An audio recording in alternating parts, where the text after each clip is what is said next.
Hey, welcome to my channel. This is going to be a little bit longer than normal. Well, then again, all the others have been a little bit longer than normal. Usually, I try to keep it within under 5 minutes or under 10 minutes. This might be a little longer because I'm going to talk about a few things in the NBA world. That is, first off, let's talk about the Knicks for a second. Considering how bad they lost the Pistons,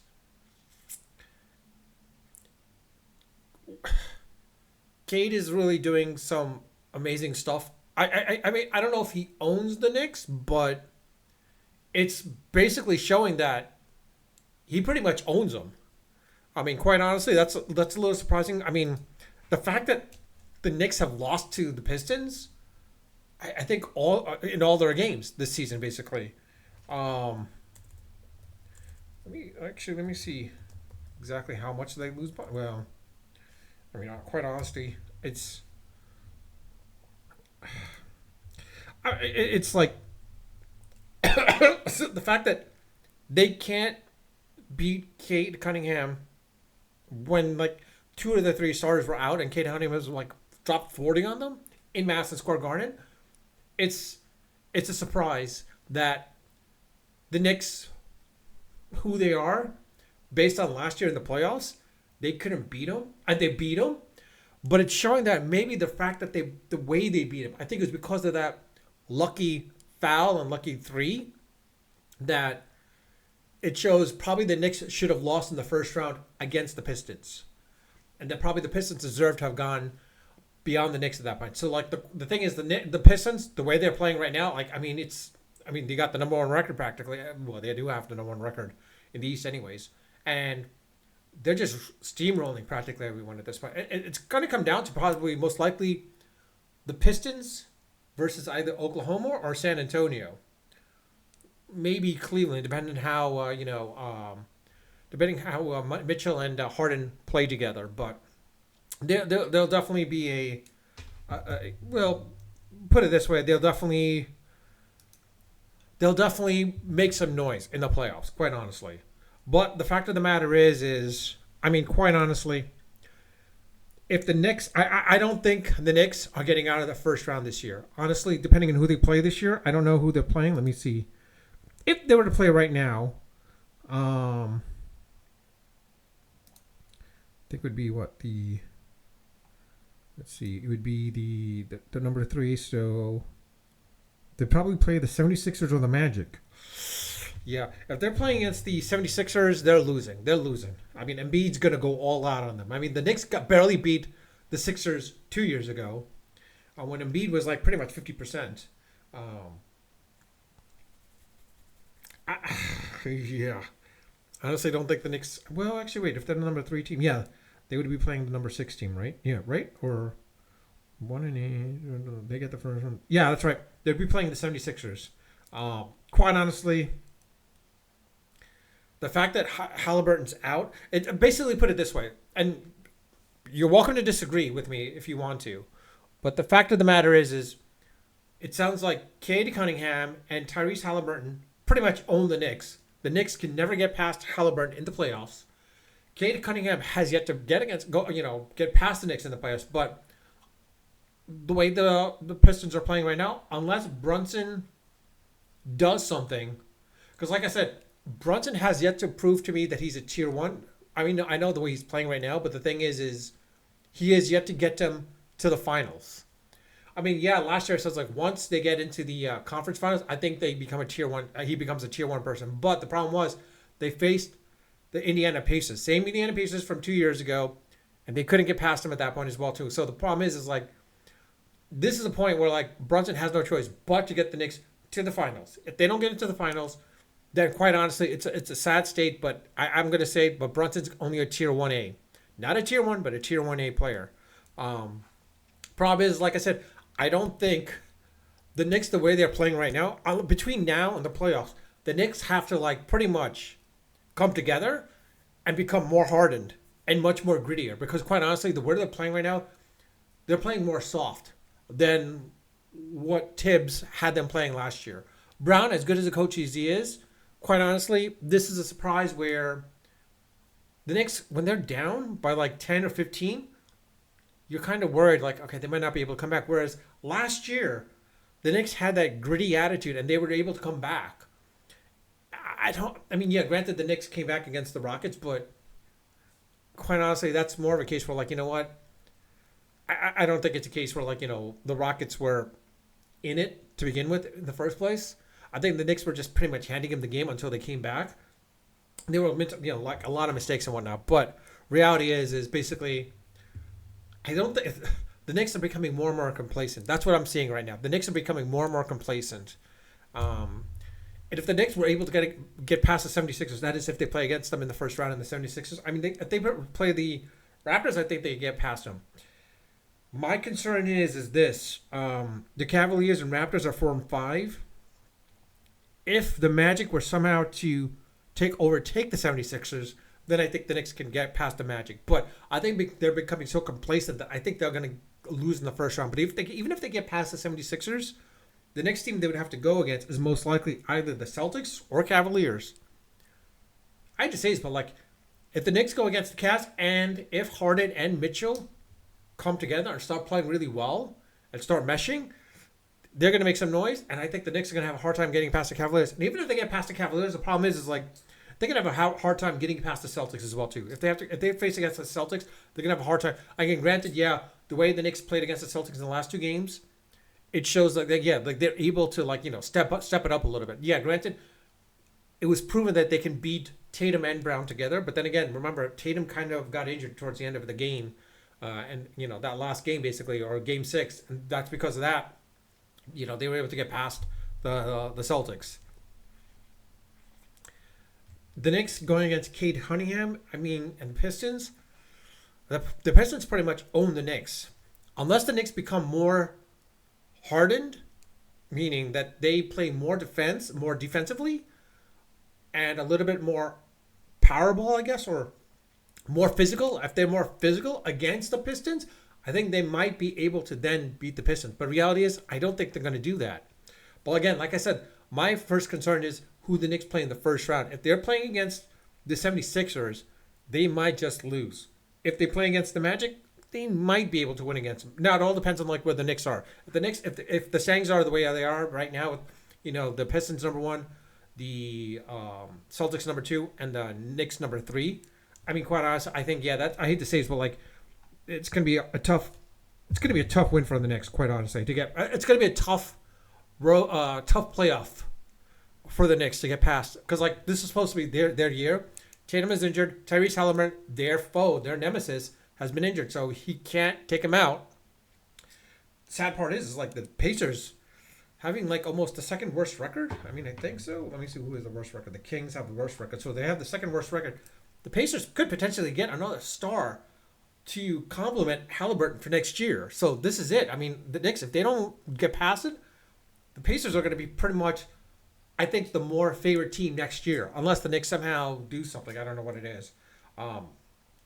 The other sad state is basically with the, I don't know. I want to say the Nuggets could potentially get into the finals as well too, but reality is it's going to come down to either the Spurs or Thunder. Warriors, really not going to happen there. Lakers could make some noise, but reality is that's not going to happen.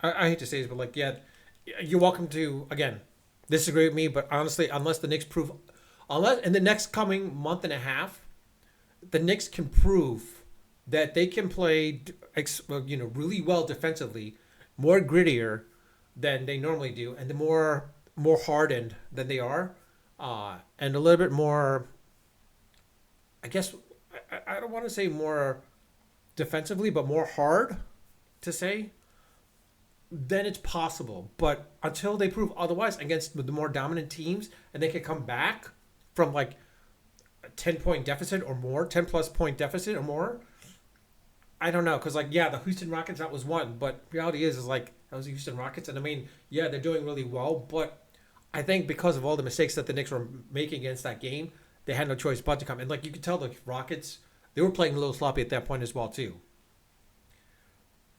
On to the other aspect is like I said, the fact is Brunson is, I believe, a tier 1A. Until he gets them into the finals, He'll always be a tier 1A for me.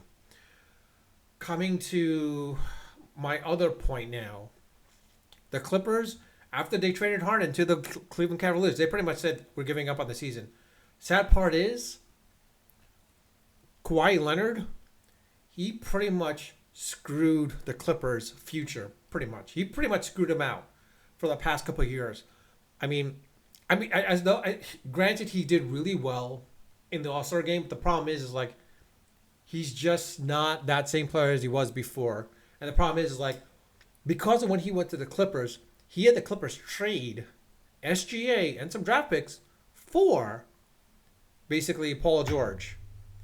That screwed their future a little bit even more as a result. I mean, quite honestly, like looking back at it now, it's like the Bulls trading Jordan to the Pistons for Joe Dumars.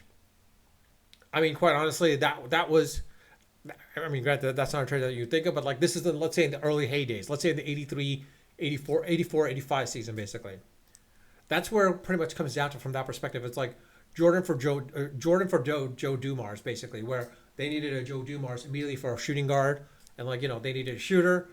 It's basically with that situation with SGA for Paul George. I mean, SGA is showing his full capabilities as being a superstar, tier 1 superstar, almost a league leader practically. I mean, yeah, you're going to say like Anthony Edwards. I want to say Anthony Edwards can provide that, but reality is like, until I see otherwise, it'll be interested to see. I mean, let's be honest. Anthony Edwards needs to be paired up with someone that he basically with Jordan having Pippen. Anthony Edwards needs his Pippen. He needs his Robin. Quite honestly, I hate to say this, but like, if I'm the Timberwolves, I make a play for basically John Morant. Quite honestly, I make a play for John Morant because John Morant and Anthony Edwards together, they would be unstoppable at that point. Or if anything else, if I'm the Milwaukee Bucks. Now, here's the thing with the Milwaukee Bucks and Giannis. I don't think he's going to be traded because this is a guy where he's looked up to Jordan and he's looked up to Kobe. These are two players that almost pretty much retired with their team. I mean, Kobe retiring with the Lakers, Jordan almost pretty much retiring with the Bulls until he comes out of retirement for playing for the Wizards. But reality is basically Jordan winning those 6 rings with the Bulls. I think Giannis winning that 1 ring with the Bucks. I think he wants that one more ring, one last ring. And I don't know what the Milwaukee Bucks can do, but the person that they should get, if they can, is they should pair up Giannis with John Morant as well, too. Quite honestly, I hate to say this, but like either the Timberwolves or the Milwaukee Bucks make a play for John Morant. But the problem is, with the Timberwolves, they have some pieces that they can move around to get John Morant.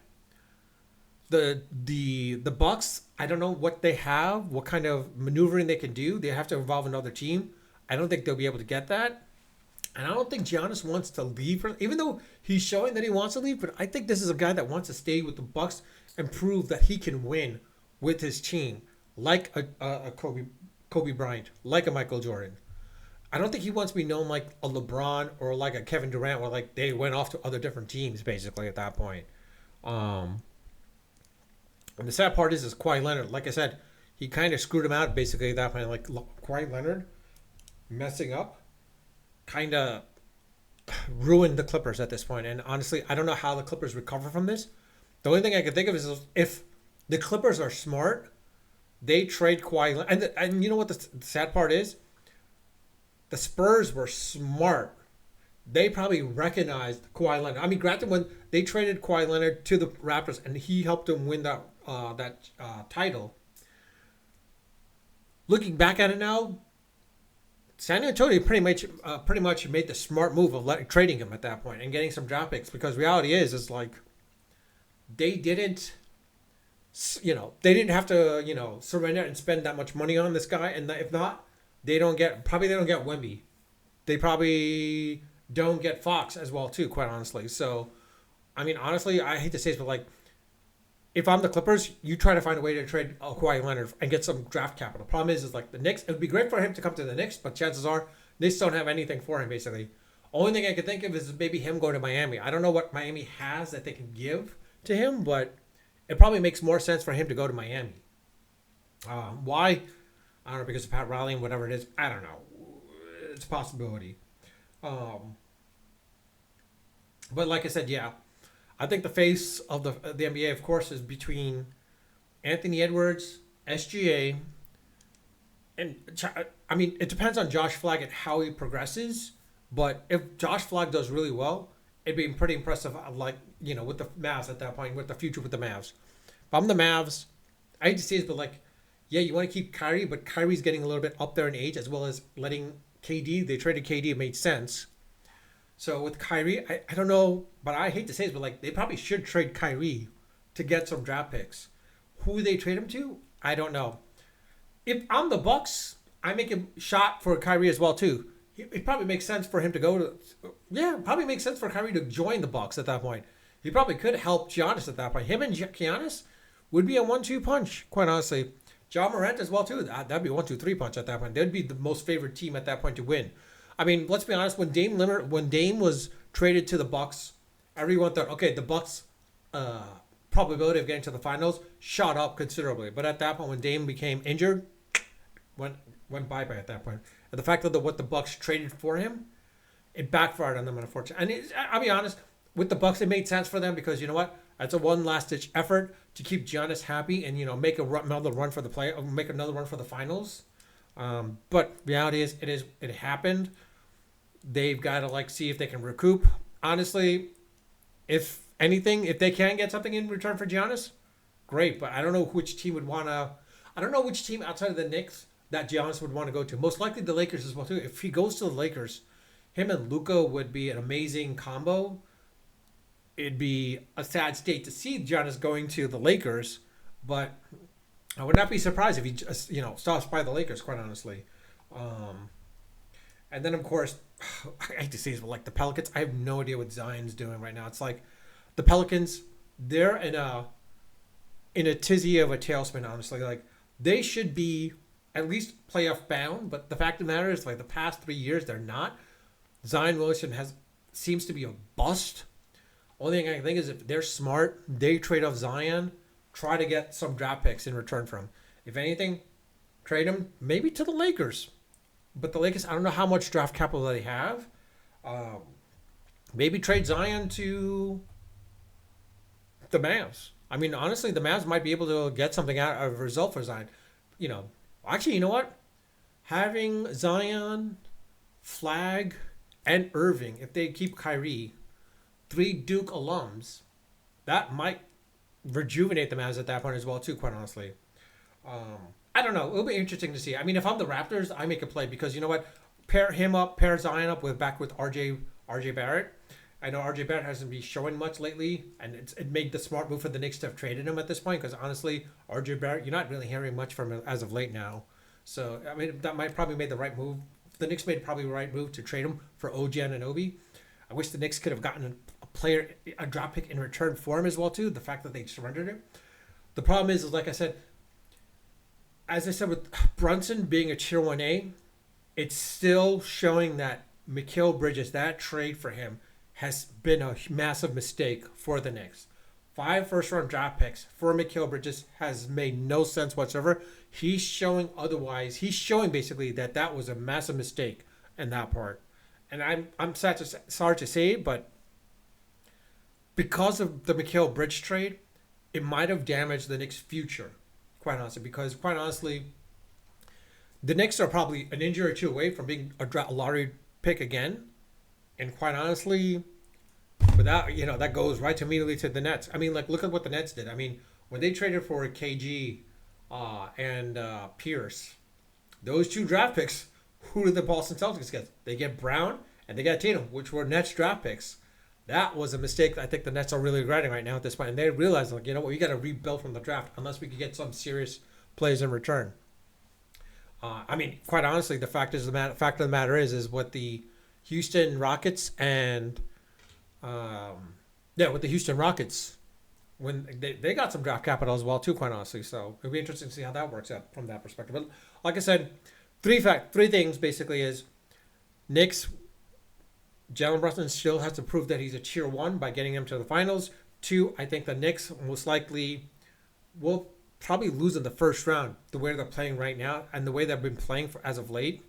They're not playing as the hardened, grizzly, grittier team that they were last year and the year before that. This is a team, or for the past couple of years, this is not that same team. This is a team that's pretty much soft. They're not hardened. Unless they toughen up again and play tough basketball for the next month and a half, I think they're going to be complacent in the first round, depending who they play. If they play against the Sixers, they're going to be complacent, and they're probably going to lose against the Sixers in the first round. If they play against the Cavs, chances are they'll probably lose against the Cavs in the first round. If they play against the Raptors, it's a possibility that they can get past them. But reality is, I think depending who they play, I think they're going to lose in the first round. If not, they're probably going to lose in the second round. And this is what it is. If they lose in the second round, I don't know what happens because this should be a team that should go far. But the problem is like I think it comes down to the coach. I think the Knicks probably made a mistake by getting rid of Tibbs. I know Tibbs having the bill, having that mentality of like overworking his players. Bridges complaining about it. Reality is, though, Tibbs was the one that basically hardened them. He made them a tough team, and they were able to come back when they were down some. This is a team where if they're down, you don't see them coming back. So it'll be interesting to see that. And number three, of course, I'll say this is like I hate to say this, but like agree or disagree, but Kawhi Leonard pretty much screwed the Clippers' future at this point for the next 5 to 6 years. Unless the Clippers can trade Kawhi Leonard and get some serious draft capital back, Kawhi Leonard has really screwed the Clippers. I don't know what the Clippers do. I'm not a Clippers fan, but like it's kind of a sad state that they're in, unfortunately. I'd love to see them regain to their, form that they were back when. And granted, what they did with Chris Paul, I mean, did they do him wrong? Yeah, but also at the same time, did he do them wrong at the same time? It's possible too. So I don't know. So did they deserve this? I don't know. Well, it's only time will tell. Reality is basically this is a case where the Clippers, Kawhi Leonard really screwed him over. Trading Harden made sense. Harden always traveling around. He wants to be in a team that wants him. He wants that max contract. Clippers are not going to do that because they know Harden's an old dude. Him and Kyrie Irving, they're not going to be together at that point. I don't know what happens with that, but let's see. I mean, it'll be interesting to see where Harden ends up after this season. But after this, I mean, honestly, I think, I would like to say, I'll say this again and again. I wish the Knicks had picked and drafted Tyrese Halliburton instead of Obi Toppin. And I also wish the Knicks had traded for, had the ability, when they had the shot, they could have gotten Donovan Mitchell by trading RJ Barrett for Donovan Mitchell. Donovan Mitchell and Brunson together in the backcourt would have been great. Donovan Mitchell and Tyrese Halliburton would have been even better at that point as well too. So it would have been interesting to see if that dynamic with how that dynamic works. But it's 2020 hindsight at this point. I mean, I'll leave it at that. Again, I'm ranting a little bit. I wasn't really talking about, but it was more of a case where like I was just looking at the way the Knicks are playing lately, and I'm just like, might as well tell you how I feel. You're welcome to leave a comment in the comment section. Let me know your thoughts. You've seen my other videos. You saw that I do respond to all my comments when they warrant a response. And the other aspect is like, again, you're welcome to disagree. If you believe that Brunson is a tier 1 superstar, welcome to put it in there and let me know about it. Because I'll tell you right now, until he proves otherwise, he's going to be tier 1A until he gets him to the finals. Until he gets him to the finals, he's only going to be a tier 1A for me forever. I mean, quite honestly, put it this way, he's not that dominant figure. Like, even though Charles Barkley got him to the finals and never won the finals, at least he was a superstar. Same thing with Ewing. He got him to the finals eventually. He never won it, but he still got him to the finals. Same thing with Karl Malone. Never got to the finals. I mean, never won the final. Never won, but got him to the finals. They were all superstars, massive superstars at that point, and they were tier 1 because they deserved it at that point. Will Brunson be a Hall of Famer? Yeah, but will he be I guess when the top 100 players comes out, or top 150 players come out, will he be the top 150 players as they, with the 75 years and the 100 years? Will he be a top 150 player at that point? I don't think Brunson will be there until he can get him into the finals and put him at that point. But with that, I'll leave it at that. Let me know your thoughts again in the comment section. With that, I'll leave it at that. Unfiltered, unedited, of course, always unrehearsed. Until next time.